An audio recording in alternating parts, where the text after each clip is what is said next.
according to the YouTube connection that I'm seeing on my computer. But as I have experienced in the past, sometimes this preparatory time where you don't know if you're live or not, is actually live. Yep.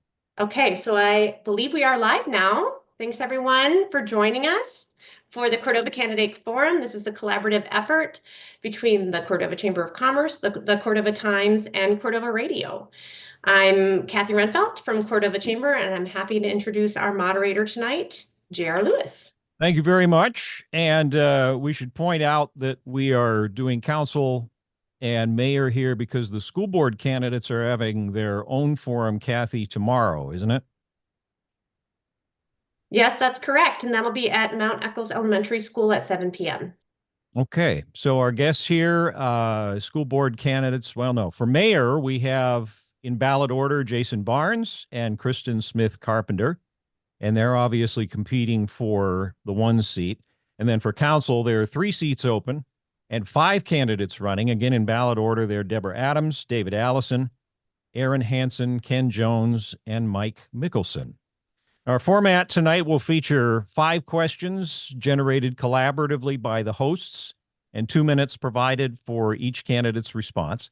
And then at the end, there'll be 60 seconds each for closing statement. Note you're not obligated to use all that time if you don't want, but we will be enforcing the time limit. So please respect the clock right up there, my beautiful high tech.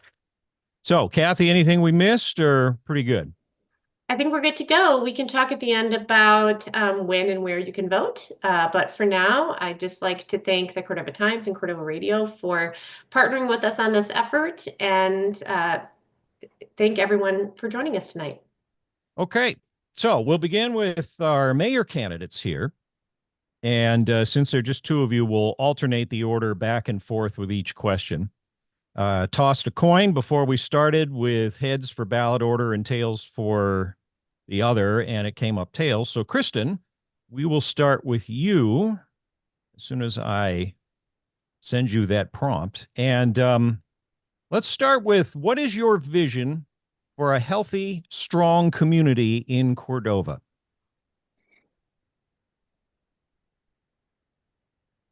I mean, it shouldn't be hard to answer, but it's kind of a big question. It could go in so many different directions. That's the only reason I hesitate. But for a healthy, strong Cordova, I would say for sure, we really need to work on our housing stock. You know, there are fewer units available now for living than were on the market when I first came to town 30 years ago. And it's really hurting us. We can't, it's hard to hire people and have people think about moving to town if they can't see themselves living here and owning a home. So it kind of underpins a lot of what we do.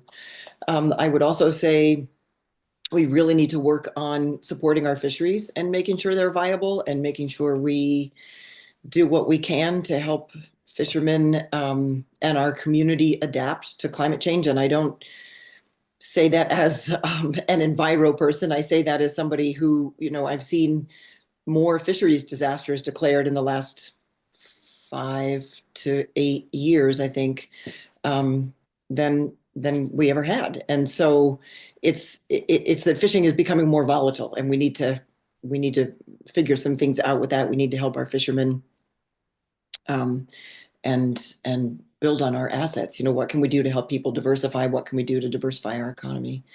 So yeah. And then I also think education is critical. You know, the school is sort of the centerpiece of our community, and a lot of people make a decision about where to move with their family based on the quality of schools. And I know we have a really top-notch high school. We just need to make sure we can keep it that way. And we need to be able to pay our teachers a living wage. So yeah, I think those are all really, really important topics, and that would help us be stronger and be able to be keep being an attractive place to live.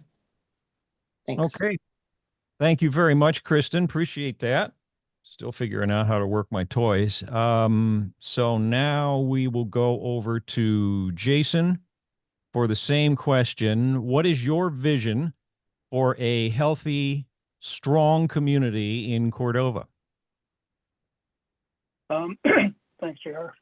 I have to agree with Kristen on the land. Land's a super important thing. We need places for people to build homes. We need places. You know, when I got out of high school, a lot of the young people moved out of town. There wasn't very many around, and now there is. There's a lot of young families in town, and it's really hard to get a start here with the housing market.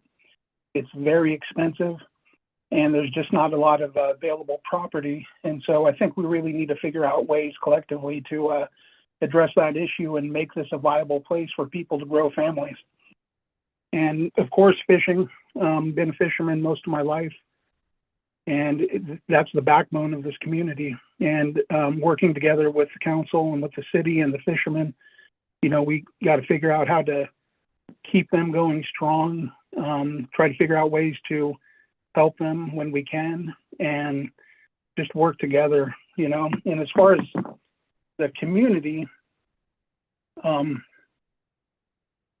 one of the bigger things I think is, you know, we live in such a hot plate of national politics and stuff of that nature, where things are getting kind of nasty in this country, in this world.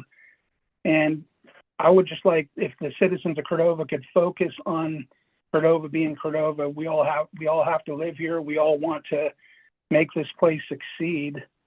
And, you know, we're a community, and we should get along no matter what our national politics are. You know, we shouldn't make that a focal point. We need to work together to make Cordova strong, to make Cordova a viable place to live, to make Cordova a place where our children want to grow up and raise families and look back and say, you know, I'm glad I was raised in Cordova because that was a great place. People got along, people loved each other, people worked together, and I want to do the same. So. All right, Jason, thank you very much for that. And you will lead actually on the next one. Actually, I shouldn't have hit that button there. So going in reverse order this time, how would you encourage diversification of Cordova's economy in a way that doesn't jeopardize current industries? And we'll need you to unmute there. There you go. Okay. All right. Good question, JR. How can I say that one more time? Sure. How would you encourage diversification of Cordova's economy in a way that doesn't jeopardize current industries? Okay. Well, collectively, the council, the city businesses, everybody, this is such an important topic because toll taxation and outside sources of income, you know, sometimes those are going to dry up a little here and there, and we still need to utilize them, but we need to come up with diversification. You know, with I sit on two boards, one now with the Chugach Corporation. They've been running with 8A contracting for several years, and it's done good for them, but that's drying up. And so we're working on ways to diversify, and you got to do it wisely. Now with the city, I think there's some outside business opportunities that wouldn't affect local business in town, things where we could export some of the materials and stuff that we have in this city because there's people that need them. And, you know, that takes a lot of brainstorming, a lot of due diligence and research. And, but I think that if we all put our heads together, we can do that and really create viable income streams for our city. All right. Thanks, Jason. Appreciate that. And Kristen, will go to you now for that same question. And it is, how would you encourage diversification of Cordova's economy in a way that doesn't jeopardize current industries? Yeah, thanks. Yeah, I mean, I was thinking about that. I feel like, yeah, what we have here is so special in this community. And you know, we've all heard it, right? We've all heard people come to town and say, this is amazing. They love that there's a working harbor, that we don't have a harbor full of pleasure boats, you know, that people are still able to make a living fishing. And yeah, we absolutely want to keep doing that. I really think there's a lot more room to grow for independent traveler tourism, you know, not 2,000 passenger cruise ship tourism, but small scale independent traveler tourism. And those are folks, I think, who want to come here and have a quality experience and really spend some time out on the Delta and seeing all the glories. that it has. And I think I know the chamber is working on growing the winter tourism sector by bringing conferences in to use the Cordova Center. That was kind of what it was designed for, I think, was to be able to host meetings in the winter and bring in 20, maybe 50 people at a pop who are going to stay in local lodging and eat in local restaurants. And maybe we'd have more restaurants open all winter. So kind of growing that small scale tourism, I think could be great, growing winter tourism. And it's a little bit of a cliche, but I think we have a few people and I think we could do more. We have amazing broadband capabilities. So to the extent that we can recruit people who are able to work remotely and want to be here because of the quality of life, I think that would be huge. And I think we have to not forget the arts. The Cordova Arts has worked for a long time just with an all-volunteer board, and I think they've done an amazing job, but it really adds to the quality of life here. So we want to keep supporting the arts community and make sure that that's part of our entertainment scene. Thank you. Wonderful. Thank you very much. Okay, Kristen, we'll stay with you now. And this is kind of a three-parter, but they all sort of relate logically. What do you consider to be Cordova's most critical challenge? What is your solution to that challenge? And what is your plan to achieve it? Do you need to ask her to unmute? Or is Oh, did she mute herself? Yeah, I think so. Oh, whoops. Okay. Thanks. Yeah, okay. All right. Oh, gosh. One more time on that. What do you consider to be Cordova's most critical challenge? What is your solution to the challenge? And what would be your plan to achieve it? So I'm going to start with one thing. I mean, I guess I'll just take a. I went to the Alaska Municipal League Conference last week in Juneau, and one of the issues they talked about is the PERS and the TERS, the Public Employee Retirement System and the Teacher Retirement System. And we pay an enormous amount into that system because of the state's screw up almost 20 years ago. And they have shifted that whole burden to all the municipalities in the state. And I, for the life of me, do not understand why there's not outrage, because that is what's keeping our hospital from breaking even. If we didn't have to pay the 22% on PERS and TERS for that, I think the hospital could break even. So I think that's a huge challenge. And I think we have to work with Alaska Municipal League and all the members in there and go to the legislature and say, we need to take, whether it's they take a piece of the earnings reserve and they buy down some of that. They're not exactly, I mean, I guess you could say they're in arrears, that the PERS and TERS fund is in arrears because they're having to collect so much from municipalities and they can't meet their liabilities. But that is not our screw up. The state did that, and they have, like I said, shifted that burden. So that's one, I think that's a really big challenge. I think if we had critical mass, we could do something about it. I still think it's, when you say the most critical challenge, is it fisheries? Is it housing?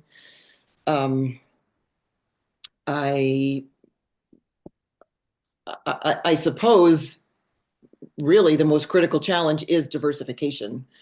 And I guess my time's running out. So my solution would be to some of these other things that we talked about, the tourism, the housing, plan to achieve. We have a lot of land that has dilapidated homes on it. We need to figure out how to make use of that.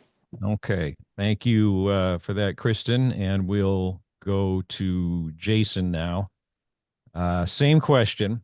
What do you consider to be Cordova's most critical challenge? What would be your solution to the challenge? And what would be your plan to achieve it? Yeah, that's kind of a tough one. I mean, because it's multifaceted, but the big one that stands out to me is housing. You know, we have to do something to encourage people to stay in Cordova. We have to do something to encourage people to move to Cordova. We have to do something to encourage people to move back to Cordova. I think we need to, you know, housing, land growth, income, they all go hand in hand.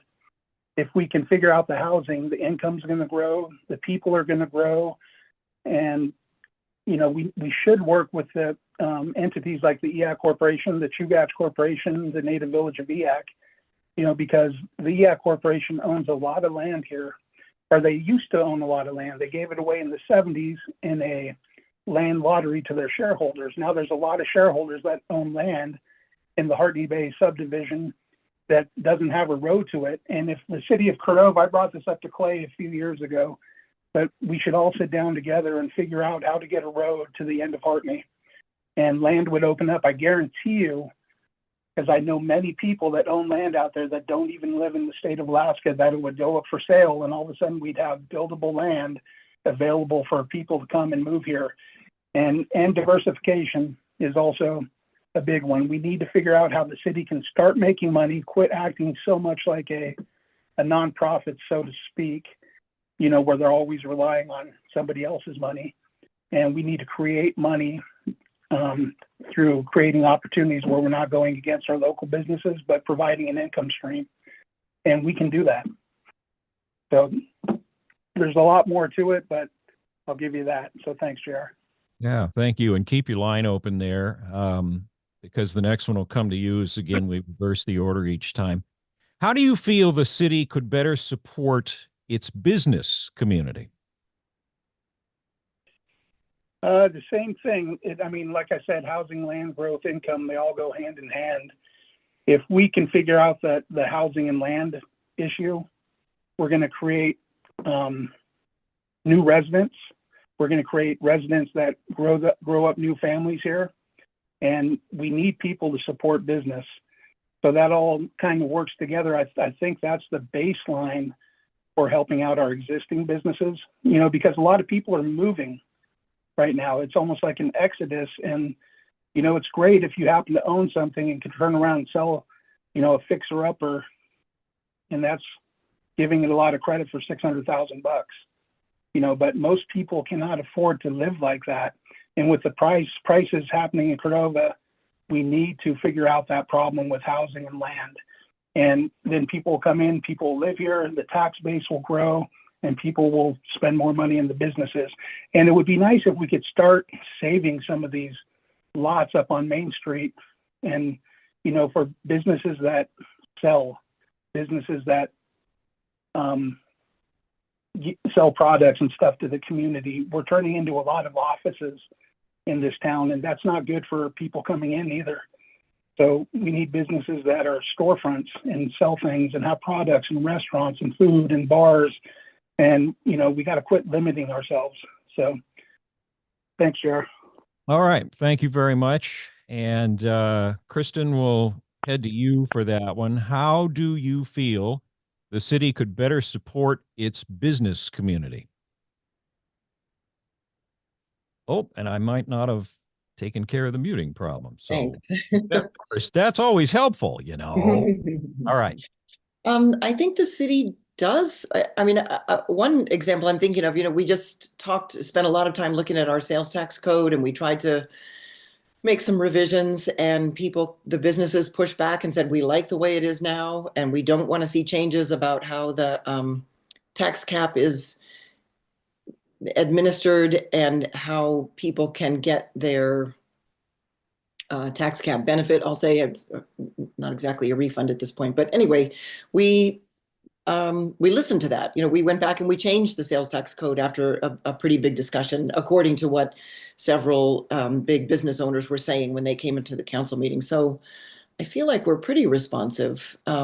Certainly, like Jason said, I was thinking about, is it about land? Is it about permitting? I don't hear that we're, and maybe I'm missing something really big. I don't hear that we're in the way or being obstructionist in terms of permitting in some places. I know that our land sale process is a little bit, it takes some time. And sometimes I think if we're dealing with a public asset, public land, which is a public asset, and we're trying to figure out what the highest and best use of that land is and make sure that we get the most value for it, because it's our responsibility to do that for the community, maybe taking a little bit of extra time is not a terrible thing. Certainly not, you don't want to draw it out. We just started up the Cordova Fisheries Committee again to field some folks who can help advise the city on fisheries issues. So certainly that's going to be important going forward. So, and then I think whatever we can do to help with adaptation to climate changes as ocean conditions are changing, whatever we can do to support our fisheries. All right. Thank you, Kristen. And we're going to stay with you again as we go back to the original order, and no pressure here. Why are you the best candidate to be mayor? I really, really believe so strongly in the power of partnerships and the power of getting people together around the table and the power of bringing all the best thinking to the table. And it's something that I have tried to do during my career at the Copper River Watershed Project and at the Prince William Sound Economic Development District. And I just feel like I've been able to learn a lot about that process and how to facilitate discussions that can bring all the best thinking together. And I'm really passionate about it. I was reading a book that mentions this one quote, "In and through communities lies the salvation of the world." And I just feel so strongly that we all need each other. You know, none of us can do any of this alone. We all need each other. We need to work together.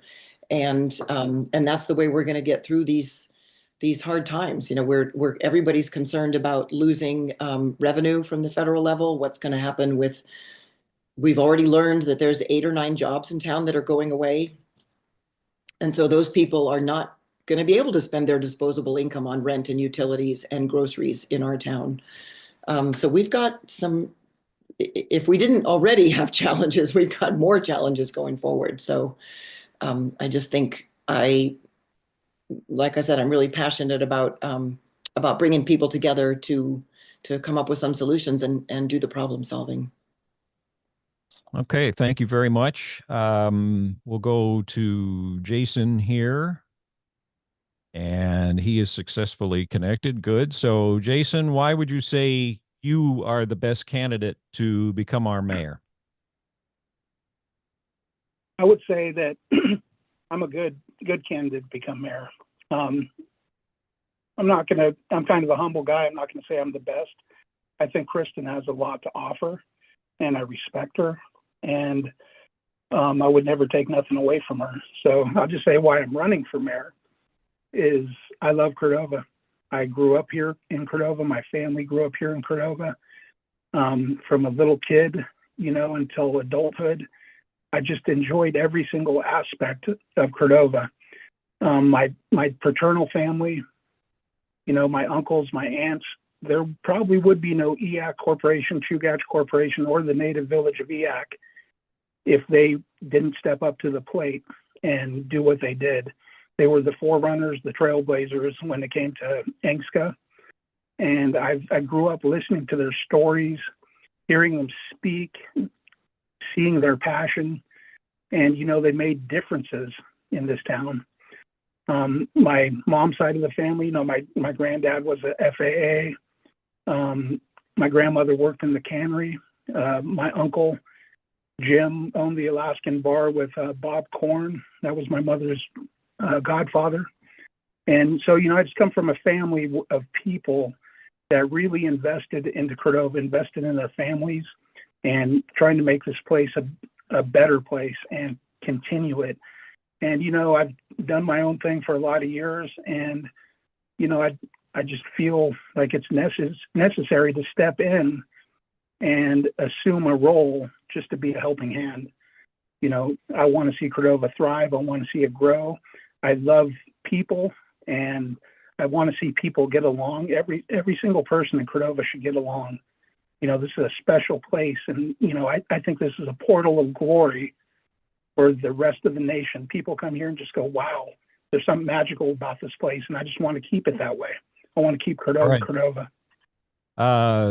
Thanks, Jason, and that'll probably lead nicely for you. You'll be our first to offer. Oh, we need you back, actually, so let's push the button there.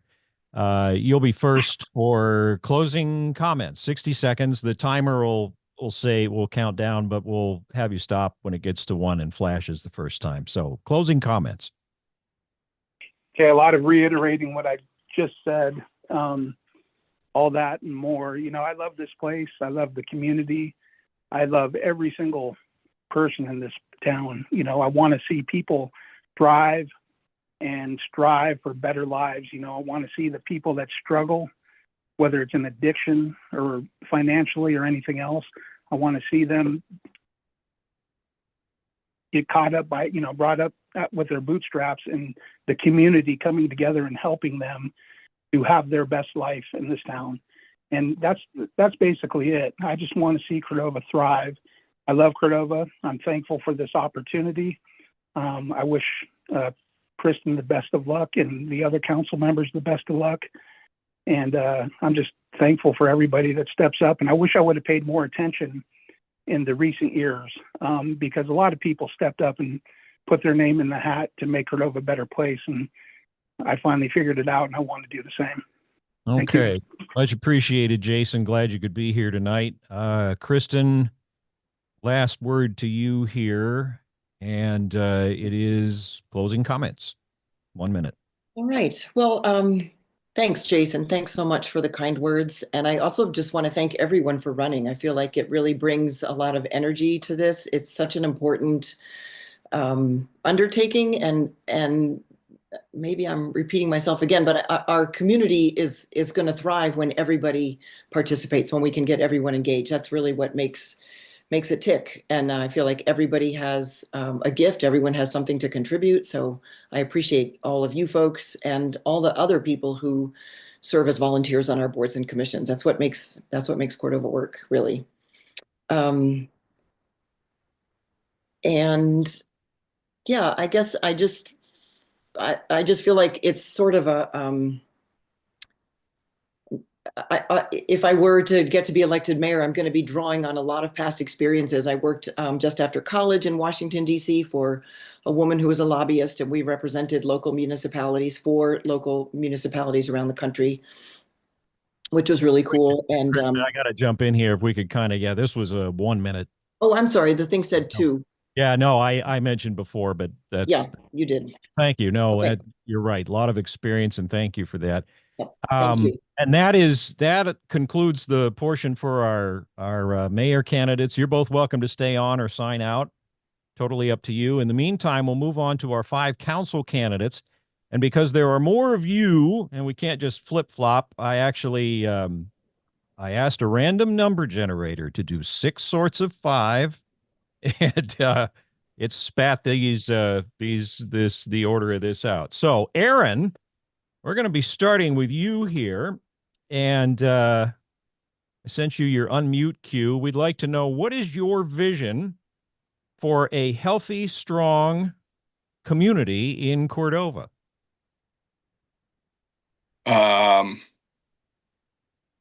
It'd be successful across the board. There's a lot of financial deficits and aging infrastructures and budgets that aren't going to be met, especially with our school system and with the employees.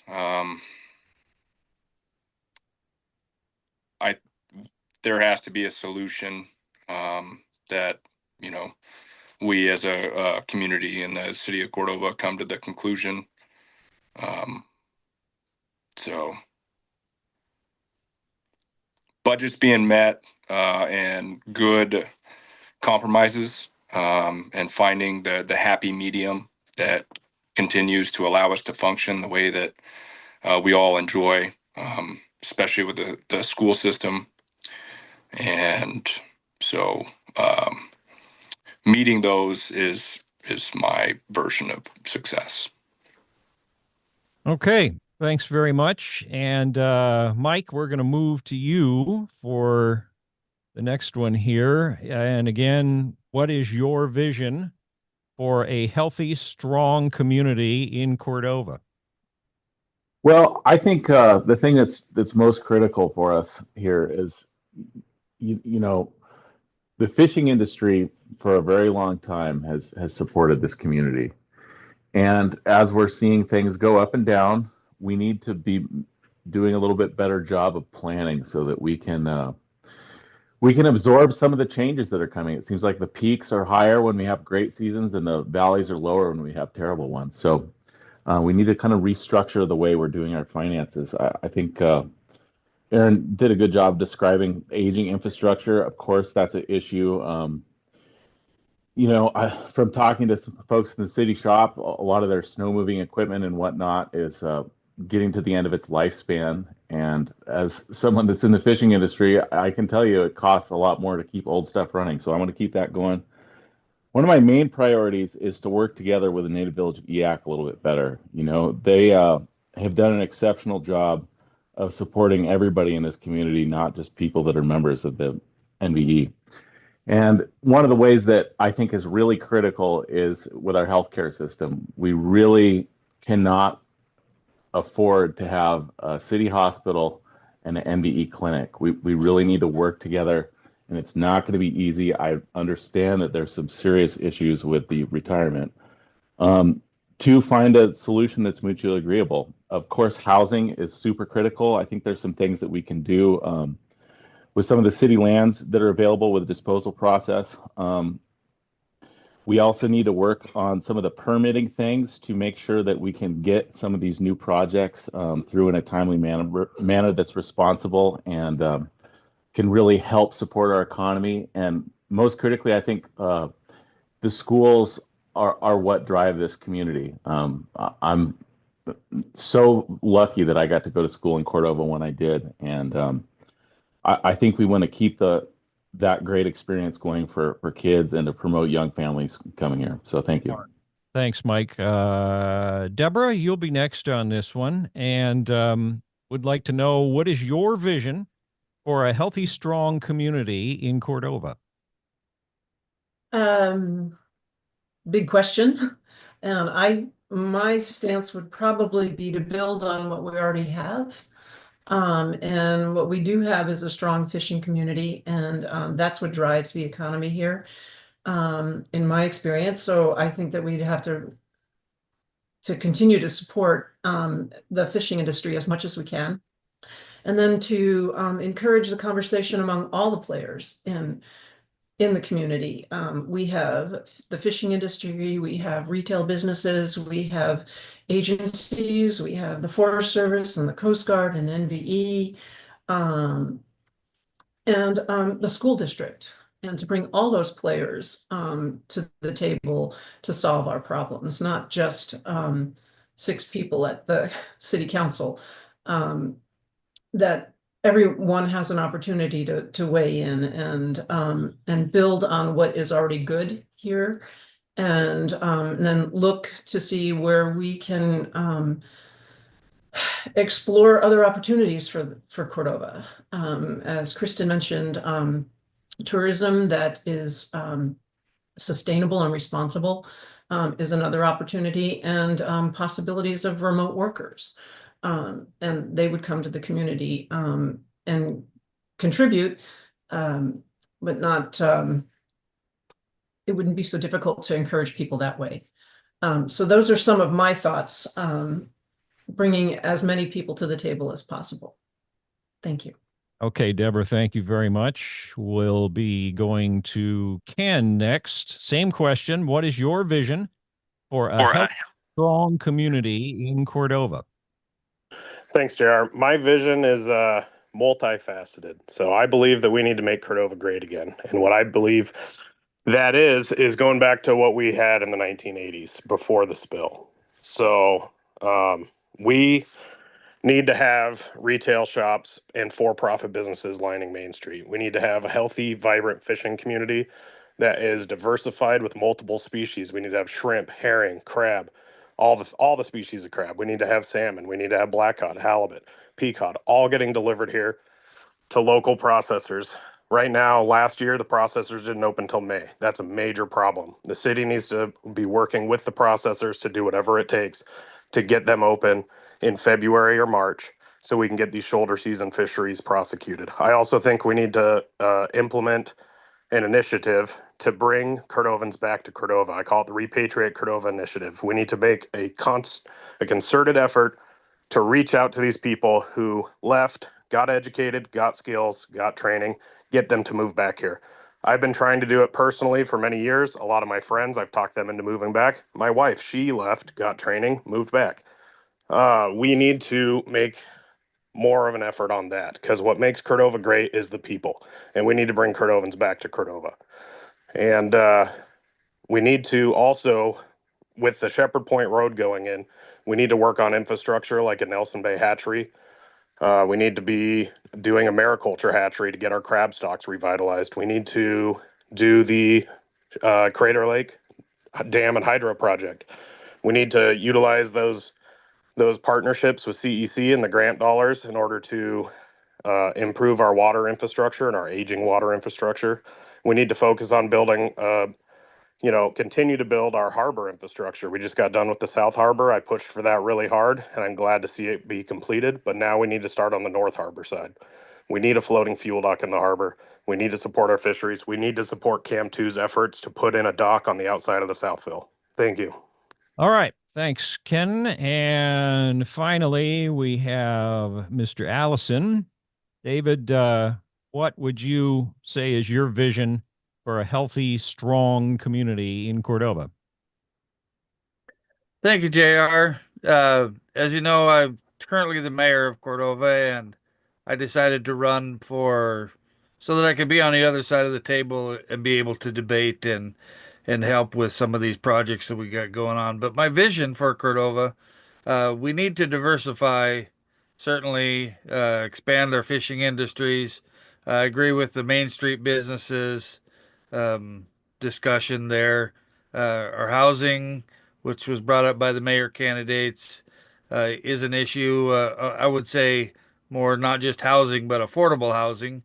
You got to be making a lot of money as a couple to afford a $400,000 or $500,000 house with current interest rates. We need to work with the electric company. We need to get electric rates down because, electric and fuel, for that matter, for these processors to make it profitable for them to be open a bigger stretch of the year. They have to be able to afford it. It has to be affordable for them here. So Cordova, we all work together. We come together when it matters, and it matters right now. We don't have. We're going to have an issue with finances. I worry about our permanent fund um, being depleted. It hasn't been around that long, and it could go away just as quick. So we need to work with that. More than 50% of our community is tax exempt. And so we need to diversify that. We can't have 50% of the people paying for 100% of the people's way around here. So find a way to work together um, to make it so that we all pay our share and we're frugal to spend our resources correctly. All right. Thank you very much, David. Appreciate that. And for this next one, we're going to be starting with Mike. And the question is, how would you encourage diversification of Cordova's economy that doesn't jeopardize current industries? Well, I think one of the things that's really important to keep in mind is, we have a lot of other examples around Alaska of how to do things right and how to do things wrong.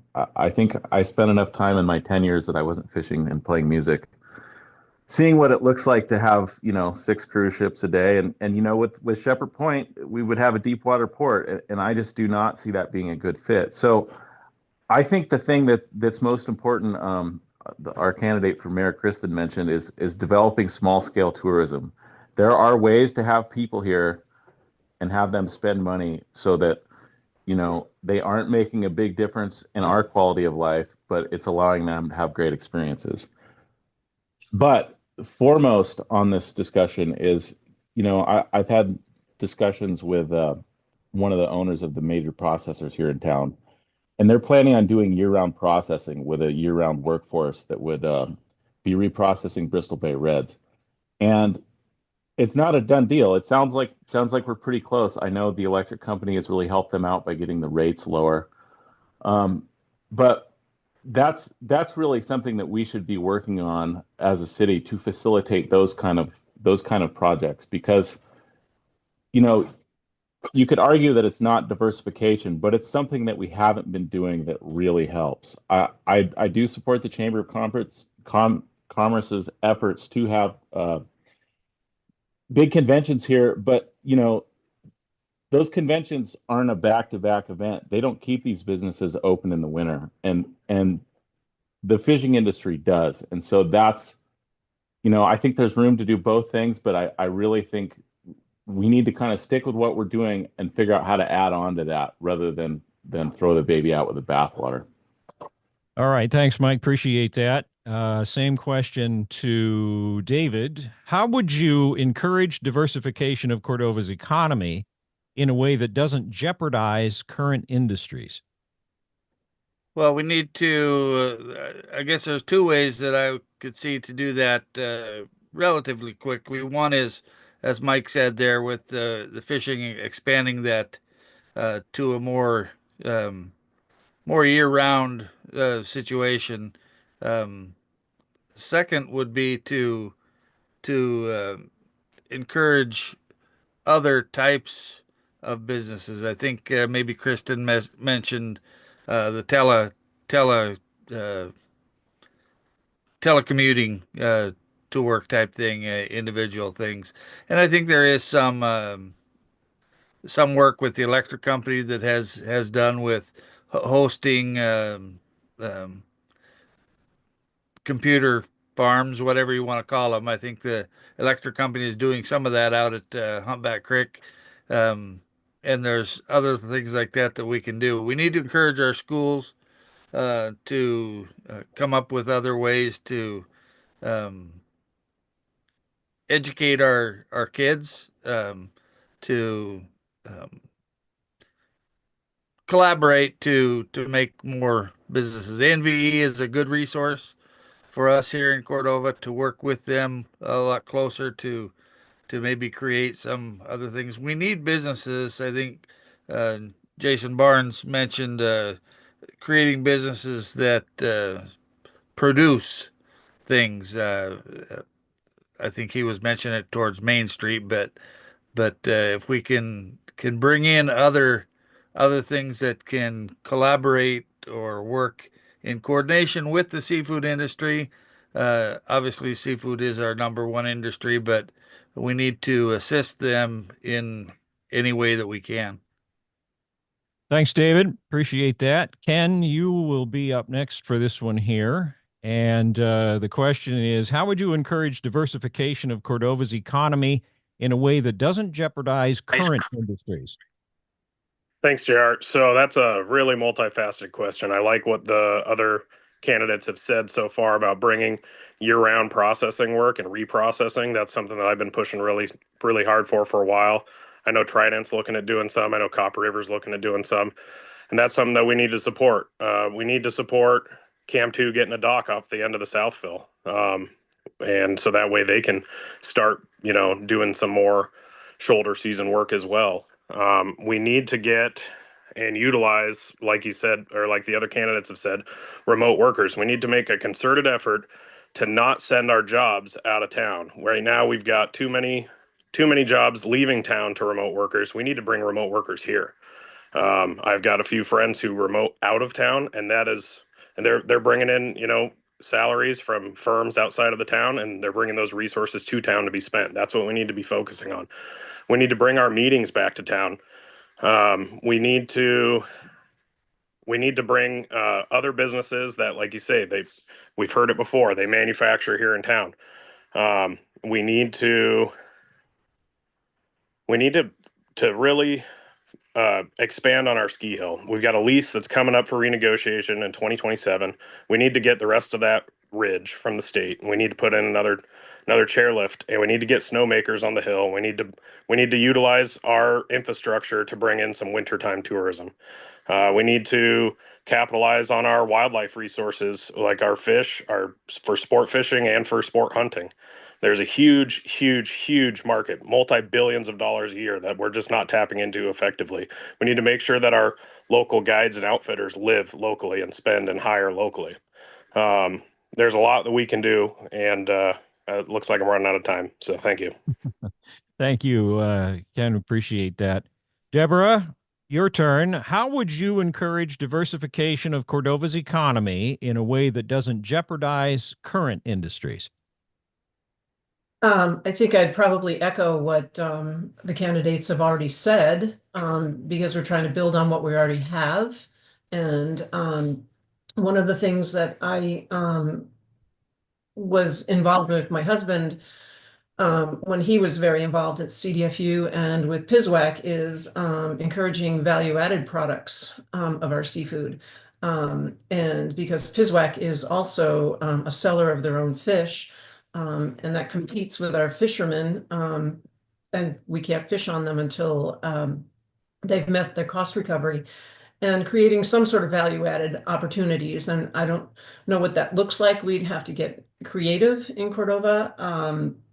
And incentivize opportunities for businesses if they hire locals as some sort of incentives to keep businesses here and to encourage them to stay in business. And we do that, I think, also just by simply building partnerships. And I think the chamber is the venue through which we do that. And putting our best minds together in trying to solve the problem. Thank you. All right. Thank you very much, Deborah. And Aaron, as you probably figured out, we come to you for the last chop at this one. How would you encourage diversification of Cordova's economy in a way that doesn't jeopardize current industry?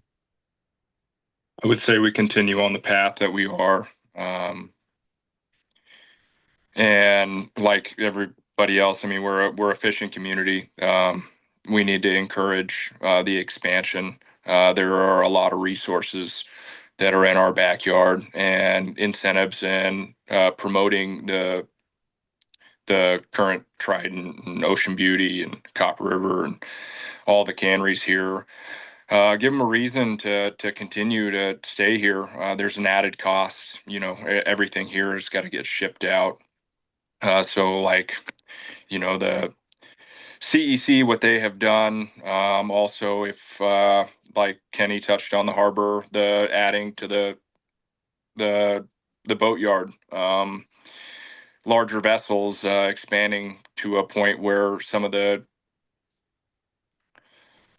people with these larger vessels and you know, the tenders have a place to do maintenance, to park their boats, to plug in. Continue to promote different things through the chamber and these other entities. Ski Hill's a great one. There's so much opportunity to expand and to promote people to be here in the wintertime. Like I said, it seems like we're on the right track, and everybody's brainstorming and trying to come up with a solution to fix the problem, and to stay away from the large coastal chaos that comes with the cruise ships. You travel all through Southeast and even Yakutat now, and you can see the devastation of what it causes to the community that once was. And I feel that myself and many others love Cordova as it is, understanding the deficit, but want to maintain the place that we fell in love with. Outstanding. Thank you very much. All right. Moving on to our next one. Deborah, you'll be up first on this, and it's that sort of multi-phase progress through the parts question again. What do you consider to be Cordova's most critical challenge? What's your solution to the challenge? And what's your plan to achieve it? Oh boy. Probably sustaining the fishery here, and so that we don't have such peaks and valleys and a crisis as was last year's seining season, where you know, it never really materialized after Valdez. I think that's probably one of the most critical challenges, because that's what drives everything in Cordova. And what is my solution? I don't know, is supporting the marketing efforts and finding ways to sell our fish and market our products in maybe places we hadn't even thought of, and in ways we hadn't even thought of. As a teacher in a classroom for 30 plus years, we had to be creative all the time. I think that that's probably one of my strengths, is that when we come to the table, we're problem solvers, and that we just need to be open to finding ways to do things differently, continue doing what works, and then try different things, find ways that we hadn't thought of before. And that requires us sitting down, as Jason mentioned, as many different people, different backgrounds, different sets of beliefs and values, but we can still sit down at the table and solve problems together. And that would be my plan, is that we have to talk to one another. Thanks. Thank you very much, Deborah. Appreciate it.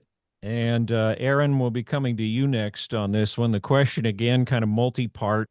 What do you consider to be Cordova's most critical challenge? What is your solution for that challenge? And what would be your plan to achieve it, to get it done? All right.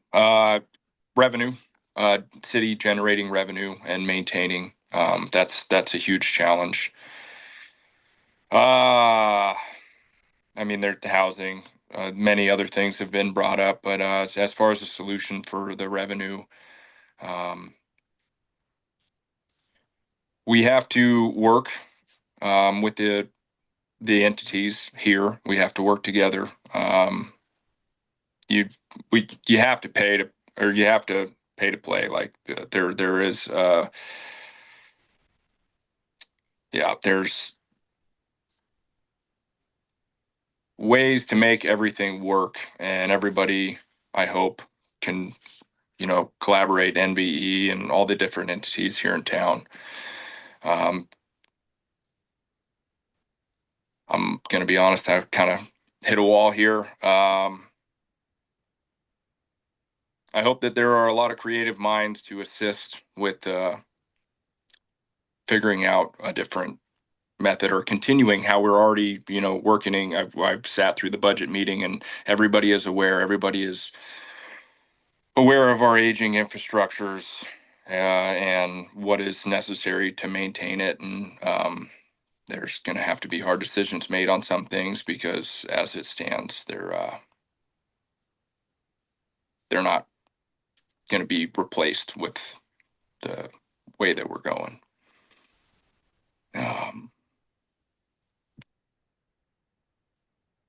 That's all I got. All right. No, that's good. Don't let the clock intimidate you, because I screwed it up anyway. So thanks very much. Mike, we're going to come to you next on this one. What would you consider to be Cordova's most critical challenge? What would be your solution to that challenge? And what would be your plan to achieve it? Yeah, thank you. When you look at sort of how things have been going over the last few years, it wasn't really that long ago where we had a budget surplus. And at this point, we definitely do not. We have a deficit. I think that's pretty common knowledge across the board. But we're about to have a pretty good fishing season. I think the prediction for pink salmon is 70 million and over 2 million fish in the Copper River.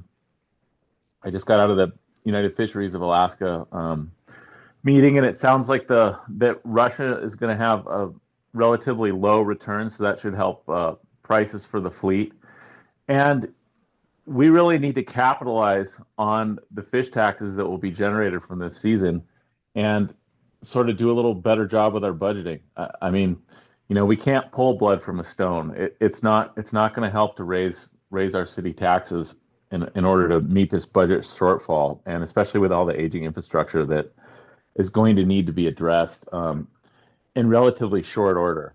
I think one of the other things too that we need to look at, just kind of in coming up with our budgetary challenges, is changing the way that we look at our revenue stream, because we are seeing those peaks and valleys, and come up with a longer term plan and a way that we can sort of anticipate when we will have poor fishing seasons so that we're not just, you know, completely out of money and at a deficit.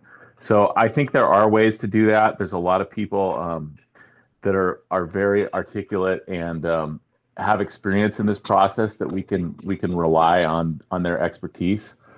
I also think that we really need to work on this situation with the hospital because the city is spending a lot of money on that entity, and without the hospital, we won't have the Coast Guard, and it's critical that we keep the Coast Guard folks that are here and a really important part of our community. So thank All you. right. Thanks, Mike.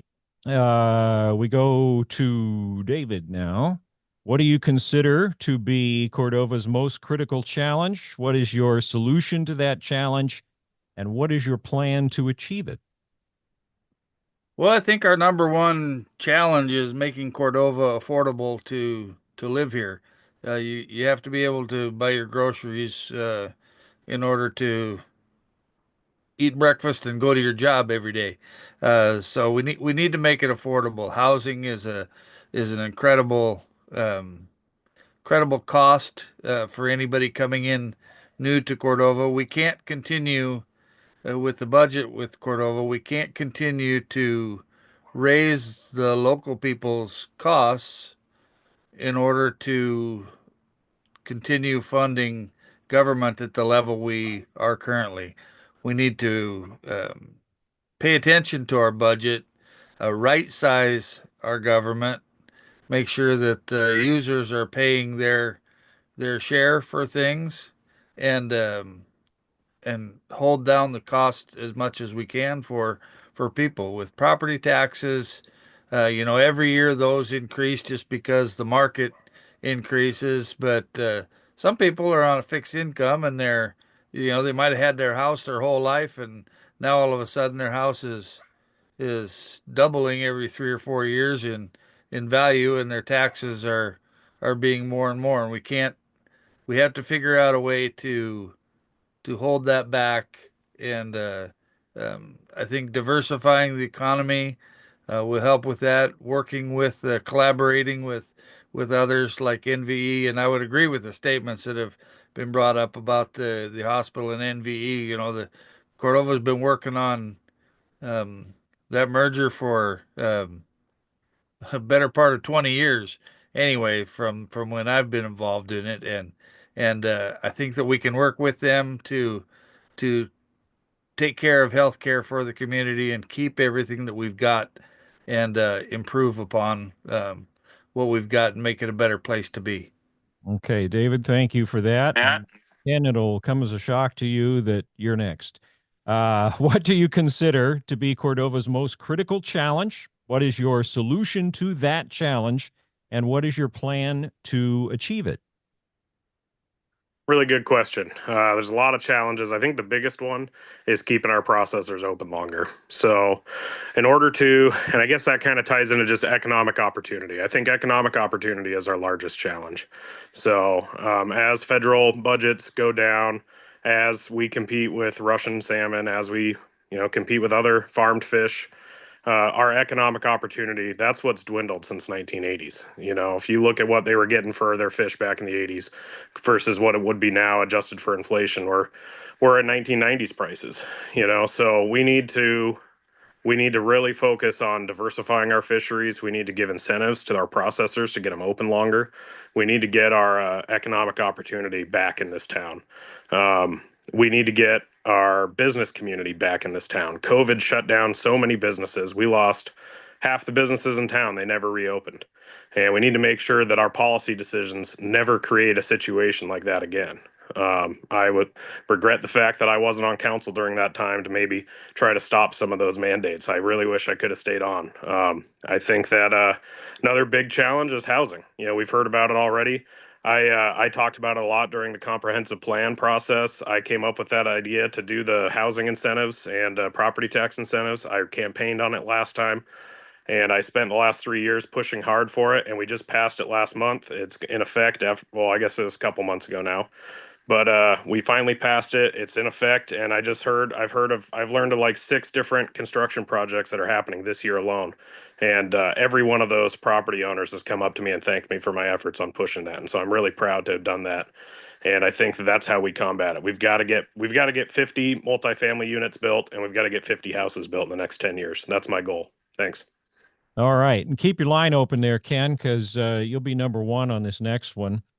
How do you feel that the city could better support its business community? Obviously, an important one to the chamber.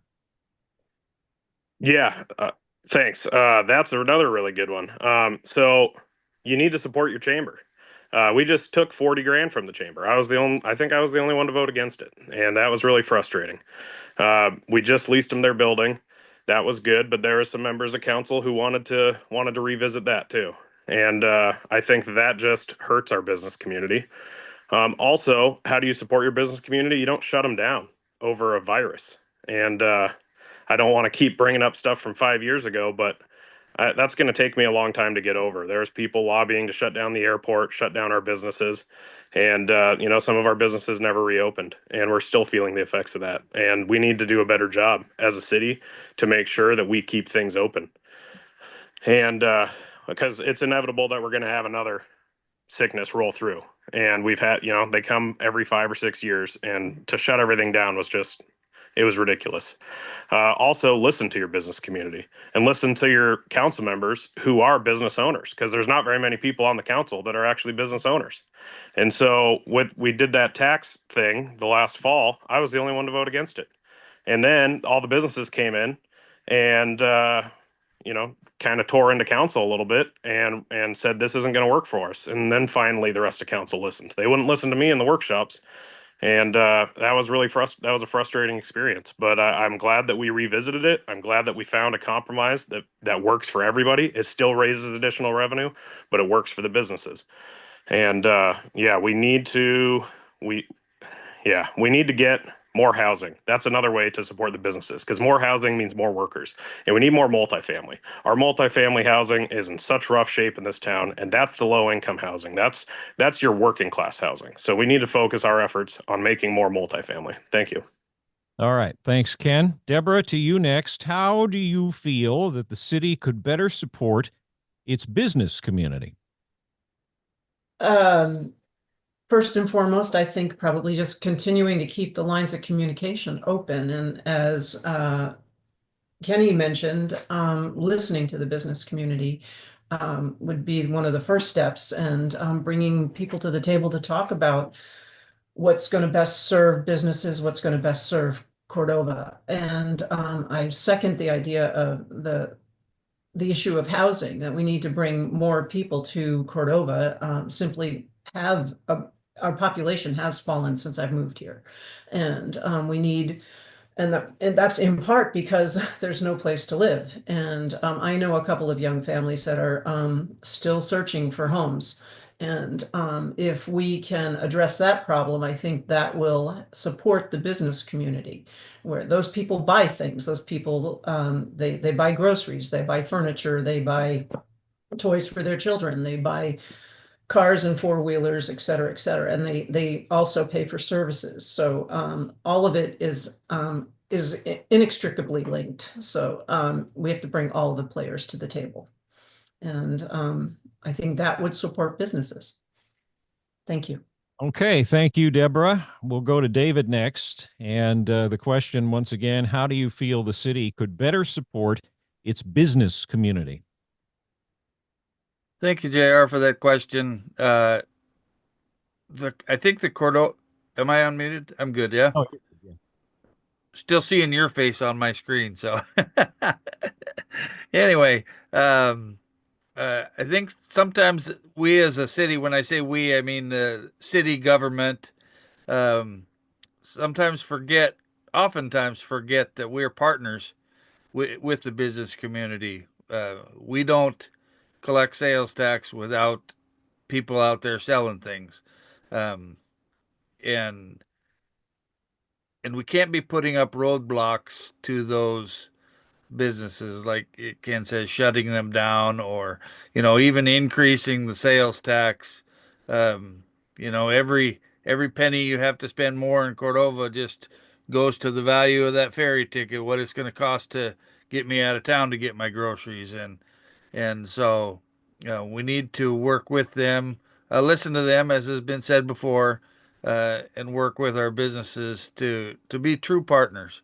We can't when somebody wants to build a house in Cordova and they want to get some property from the city that the city might have, it can take 6 months to a year just to get through the city process. Because if they put in a proposal and it's got to go to planning for a month, and it's got to go to city council, and the city council decides to put out an RFP, that takes 60 or 90 days to get the RFP out, and wait another 30 days, and then two meetings or a meeting at planning and two meetings at council before they even get to start negotiating for a contract for it. So we need to streamline that process quite a bit so that there's not as much red tape and lead time for doing any projects in town. So, but just working with our business community, listening to what they have to say, being true partners, inviting them in to make these decisions with us. All right. Thank you, David. And next we'll go to Mike. How do you feel that the city could better support its business community? Oop. He's supposed to be unmuted. There we go. Let's try that again. I think some of the other candidates have definitely brought up some of the key points here. And I think the housing issue is critical. I mean, I know so many people that have had to bring in contractors to work on projects because there's no one here that offers that service. And they've had to put them up in their own house because either hotels weren't available then, B&Bs weren't available, or just it was a cost issue, And so when we're looking for solutions for this, I agree. I think low cost housing is something that is sorely missed in this community, and there's a few ways to go about that. City land disposal, of course, but the state land also leases long-term leases out by the airport where the land is flat and easy to develop. And I think that is a really critical thing to think about because, as someone that has built a cabin on Muskeg where you're hauling stuff in from the road out in the Hartney Bay allotments that were sold from some of the shareholders, that's really a big lift, and it's not something that most people are going to do. So we need to look at places where it is easy to develop and provide incentives. And I think Ken has done a good job in his term on council of looking at things we can do just to even lower the cost just a little bit for these projects because we have a lot of opportunity for growth in support services for the fishing industry, but without that housing, we can't do it.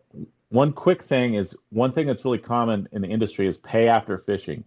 And I think there are some of these fishing related businesses that we could start a program so they could apply for an exemption to miss one of their quarters of sales tax and roll that into the next one because that's when they get their revenue is after the fishing season. So thank you. All right. Thanks, Mike. And Aaron, you'll be the finale on this one. Once more, how do you feel that the city could better support its business community? I would say, continue to support the chamber. That seems to be, what the chamber does is it's promoting, people and informing people outside, drawing people in. I know that at least, this winter there's been a lot of federal money coming in between, the major construction out Shepherd Point. CTC has brought a substantial amount of employees with these large projects. And I mean, that's, these guys are eating breakfast. They're spending money. They're really helping push the community's small businesses and the places that provide food.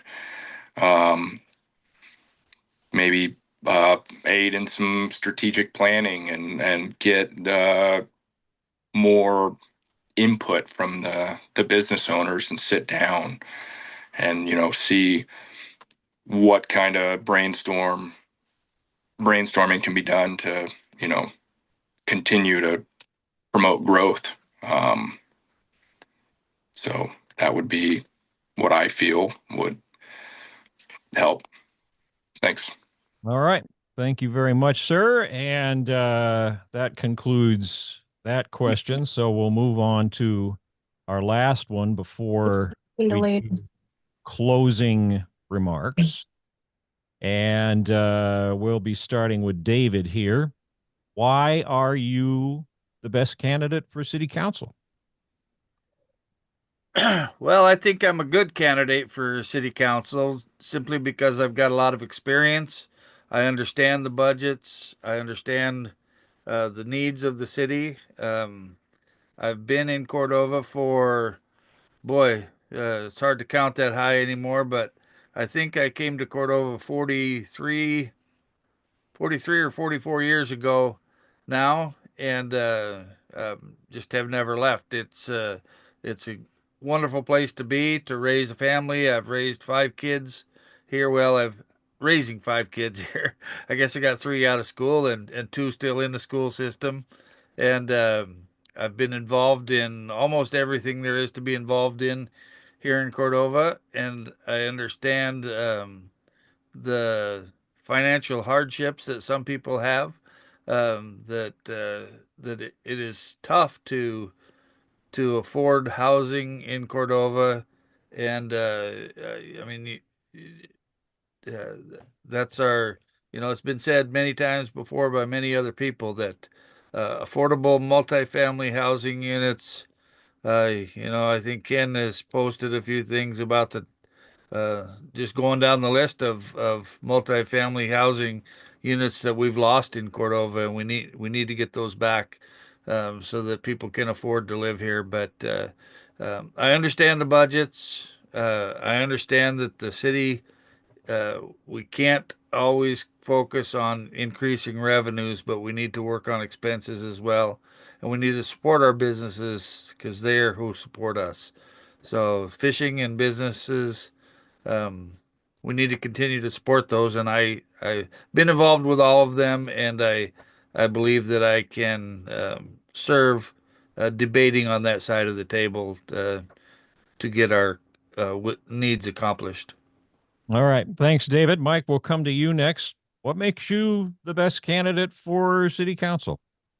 I think we have some good candidates running for this. And really, my wish would be to let somebody else do this. But I feel like we're sort of at the situation where we're sort of at the precipice of making some key decisions that are really going to affect the future of Cordova. And, I've spent the last 15 years that I've owned my own boat and permit and whatnot in the commercial fishery, spending a lot of time going to these fisheries meetings. And so, this United Fishermen of Alaska meeting I was just at, like, we get the price report. We know what's coming, like, in a direct thing about right now. And granted, that's too late for the budgetary cycle, but there are ways to anticipate what's coming a little bit better and to make better decisions, to make sure that we have good schools, to make sure that we have good recreation opportunities, to make sure that this place is actually a place that you can have a business and run it effectively. And, I think we really need to do a little bit better job as a council to talking to our constituents, because I think there seems to be this misconception that if you're on the council, you're elected, so you're representing everybody, and you don't have to outreach. But I really think that it is critical to maintain that line of communication with our community, because we all love this place. Those of us that have raised here, most of us have been out and seen other places and looked at the way they do things and realize we have such a special thing here. We need to really try hard to keep it going. And that's going to mean making some tough decisions about some of the budgetary things that are coming up. It's going to make some tough decisions about prioritizing the things that make it great to live here. And, I just think that it is all about Cordova, and I love nowhere else more. Thank you. All right, Mike. Appreciate it. And Aaron, you'll be next here. What makes you the best candidate for our city council? In my opinion, Cordova, deserves compassionate and dedicated volunteers, and I think that's what we have. I'm a tribal member. I'm a homeowner. I'm a father of three. That are all in the school system. I'm married to a long time, Cordova-based family. Got some skin in the game and care for this community. I feel that we need people here with an invested interest in our community and care for our community. And yeah, I feel that I have a very wide range of work history and skills and troubleshooting and critical thinking that would assist at the table, talking through the issues that are going to arise and the decisions that are going to be made. And I just hope me or myself or myself and anybody else that gets elected puts in the time. And I feel that I have these qualities and could be a great addition to the team. Thank you. All right. Appreciate that, Aaron. And Deborah, we're going to come to you next. Why are you the best candidate for city council? Well, I think we all have something to offer, and I respect every one of the candidates and everyone who's spoken tonight. So I don't know if I'm the best. I'm a candidate. So I'm not dodging the question. I just would like everyone else, I care about this community. This community has given me a home, given me a life that I've chosen, and I've stayed here. And when I retired from teaching initially, people asked me, was like, are you going to move? And I was like, no. Why would I? I'm happy here, and I have a community here, and I'm not going anywhere. And I want to give back in whatever small way I can. And I've been invested in Cordova for 40 years as an educator. I've been a cannery worker. I've been a crewman on my husband's boat. I've been involved in the arts. I've done as much as I can given my position as a teacher in the community. So I'd like to just have the opportunity to give back. And I know I have a steep learning curve, but I can assure people who are listening that as a former teacher, I'll do my homework. And I'm not afraid to do my homework. So bring it on. Thanks. And thank you, JR, for moderating. Oh, glad to do it. But wait, there's more. Ken, we're going to come to you. And same question. What makes you the best candidate for our city council? Well, like we've heard, there's a lot of really good candidates running this time, and I appreciate each and every one of them putting their name in the hat. It's not an easy thing to do. Stick your neck out, and I think any one of them would be really good. The reason why I think I would be the best, I don't know if I would be the best. So the reason I think I would be a good candidate to continue my service on there is because of my experience, and also because of my investment in the community. I've done 2 terms so far. I'm looking to do a 3rd term, not consecutively, or else I wouldn't be able to run. But I don't think you'll be able to find very many people that are more heavily invested in the community right now. I've really put my money where my mouth is, and I feel strongly about supporting this town and building it up. And when I say, hey, let's remodel Main Street, I buy a building and I remodel Main Street. When I say, hey, let's build housing, I buy a single family home and turn it into a triplex, or I buy a lot and I'm working on putting up some cabins. So all these things that I say that I'm going to do, I push hard for them, and I tried my hardest to make it happen. I think I'm a doer. I bring a unique perspective to the table. I'm pretty outspoken, conservative voice, and there isn't really very many people that are willing to do that in this town. So I think that's a unique voice that's not otherwise found at the table right now. And I would like to continue my service to the community for one more term, and then I'll be termed out and not able to run again. So then everybody can quit hearing from me for a while. But I'm third generation. My family's been in Cordova since 1958. My grandparents got a lot of stuff done. My grandmother helped with the CEC board. She helped with putting in the chairlift. And my dad was on PISWAC for years in CDFU. And then now I feel a duty to this community to continue that service from our family. So thank you.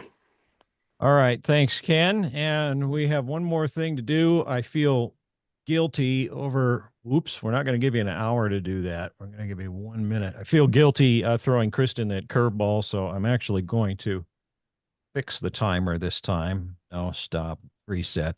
And we'll go to 60 seconds of final closing comments. Your choice. Mike, we're going to be starting with you as soon as I click this over here because I feel like an octopus today. So 60 seconds, Mike, what's on your mind? Well, I just think that, I agree. I think we're all good candidates. I think there's a lot of work to do in front of us. I know I haven't thrown my name in the hat because with the different fisheries that I'm doing and then teaching music in some of the remote native communities around the state, I don't always have the connectivity. But now that there's Starlink, I can participate in the meetings. I know this is a huge time commitment and I have the time to do this. I'm not sure that I'm going to have the time to do this in 5 or 10 years. So I think now is the time, and we have a lot to do, and we all love this place. So let's work together to make it as good as we can make it. Thank you. Thank you so much, Mike, and good luck, of course. Deborah will be coming to you next, and 60 seconds for final thoughts. Well, I think everybody said this before, and I'll say it again, is that Cordova is a special place. And when my family on the East Coast couldn't understand why I lived here, and then they came to visit and they understood. And I would like to have it continue to be a special place for my son and his family and my grandchildren, and the hundreds of students that are going to be passing through the doors of our schools. I'm still involved in the schools, and I would like to see Cordova thrive. And our graduating class get bigger. Thank you for the opportunity, and I promise I'll work hard. That's the best I can do. Well, that sounds just fine. And thank you, Deborah, very much. Ken, final thoughts, 60 seconds. Well, I just want to thank everybody for participating tonight and keeping it clean. And I think we're a really good group of candidates, and I look forward to working with each and every one of you. If I have the opportunity to be elected again. And, I think that the future in Cordova, like Mike said earlier, we're kind of at an important precipice here. We've got some decisions to make, and I think that our future can be really bright, but we've got to put the work in, and we can't shy away from hard work. And, I just would, I would challenge everybody in the community that, wants to talk the talk to also walk the walk. Invest in our community. Go buy a rental house. Get it renovated. Go do something. Get a development off the ground. Our town needs it. Bring people to town. Start a business. We need it really bad. Thank you. All right. Appreciate it. Ken, Aaron, we're going to come to you next. Oh, what did I just push? That wasn't what I was supposed to. I'll push this. And final thoughts, Aaron, assuming I did this right, 60 seconds. Pride. So I guess one thing that nobody has talked about, and I failed to mention, was a lack of childcare in this community and the need for childcare that would assist in many many people being involved and a lot of heartache, a lot of families, challenges that my family in itself has really struggled with, and appreciate all the people who currently mothers who are taking on children. Children's Palace, just there is a need for more. And in my final 10 seconds, thank you for this opportunity. Thank you for moderating. Thank you, Cordova. And if elected, I promise to put in the time. All right. Appreciate that, Aaron. David, we'll come to you for the last one. 60 seconds, closing comments. All right. Thank you, JR and Kathy, for the opportunity to be here this evening. I would like to take this opportunity to thank the community for the trust you've put in me over the years as mayor and council member and other volunteer activities. This town is operated by a lot of volunteers working together to make things happen, and even those that might be getting paid for part of your work that you do, it's probably underpaid, and you put in a lot more hours than you actually get paid for. So I appreciate the efforts from our school teachers to our fishermen to everybody in the community. We have a lot to look forward to in Cordova. I'm optimistic about the future, and thank everybody for working together to make things happen for the good of the community. All right. Thank you, David. Thank you, all of you, council and mayor candidates. We really appreciate, that you're all pitching in to make Cordova the best it can be. And to everybody watching, whether it's live on Monday or on demand some other day. Speaking for KLAM Radio, it's been an honor to join with the Cordova Times, who did most of the work on the questions, the Cordova Chamber of Commerce for hosting and making the technology work. Now, note the Cordova regular election is March 4th in Cordova Center Community Room A. Voting hours are 7 a.m. to 8 p.m. Early in-person voting at the Cordova Center lasts till March 3rd. 8 a.m. to 5 p.m. Monday through Friday. And for any more information on absentee or special needs ballots, the city has all those details. You can stop by or check the website. Kathy, let's turn it to you. What'd I miss? That was it. I was just going to mention all of the opportunities to vote, and I just want to encourage everyone watching. Your voice matters, and these are your representatives that you're voting for. So please take the time to vote. And I'd also encourage you to take the time to attend city council meetings, watch them live, send your comments to your representatives. And I also wanted to mention that there is a school board Q&A tomorrow at 7 p.m. at Mount Elkos Elementary. And I wanted to lastly, first of all, thank the Cordova Times and Cordova Radio for partnering with us to make this happen. And I want to also thank all of these amazing candidates. As many people have said, we are very lucky and blessed to have so many people willing to serve in this way. I'm grateful to all of you for being here, and thank you so much, JR, for hosting. If anyone has any more questions about voting, you can contact the city. City clerk at cityofcordova.net is a good email address to use for that. Feel free to reach out to us at the chamber if there's anything we can support you with as well. Thank you to everyone for joining us tonight, and I wish everyone the best of luck. All right. Good night, everybody. Thank you very much, and good luck on Election Day and the days before.